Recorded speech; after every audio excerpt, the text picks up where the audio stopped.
Hello नमस्कार. आहेर्स and family ब्लॉगमध्ये आपले स्वागत आहे. आज आपण बनवणार आहोत झणझणीत चुलीवरचे मटण. सर्वात प्रथम मी चुलीवर पातेले ठेवून घेतलं आहे. त्यामध्ये तेलामध्ये मी कांदा फ्राय करून घेणार आहे.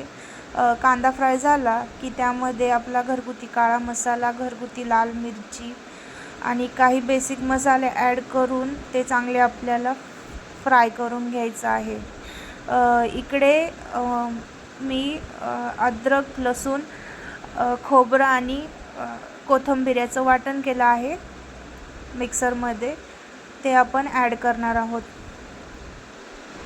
त्यानंतर हे वाटण आपल्याला चांगलं मिक्स करून घ्यायचं आहे आणि चांगलं त्याला फ्राय करून घ्यायचं आहे. ते चांगलं फ्राय झाल्यावर त्याला चांगलं तेल सुटेपर्यंत आपल्याला त्याला फ्राय करून घ्यायचं आहे. इकडे आम्ही कुकरमध्ये मटण शिजवून घेतलं आहे. त्यामध्ये कांदा, टमॅटो आणि हळदी टाकून आपण मटण शिजवून घेणार आहोत. तुम्ही बघू शकतात किती छान आपलं मटण कुक झालं आहे. त्यानंतर आपण हे मटण मसाल्यामध्ये ॲड करणार आहोत. मसाल्यामध्ये ॲड झाल्यावर ते आपल्याला चांगलं फ्राय करून घ्यायचं आहे. तुम्ही बघू शकतात किती छान आपली ग्रेव्ही रेडी झाली आहे. इकडे गरम पाणी केलं आहे पातेल्यामध्ये, ते आपण ॲड करणार आहोत. आपल्या हिशोबाने आपण भाजीचा रस्सा तयार करायचा आहे. तुम्हाला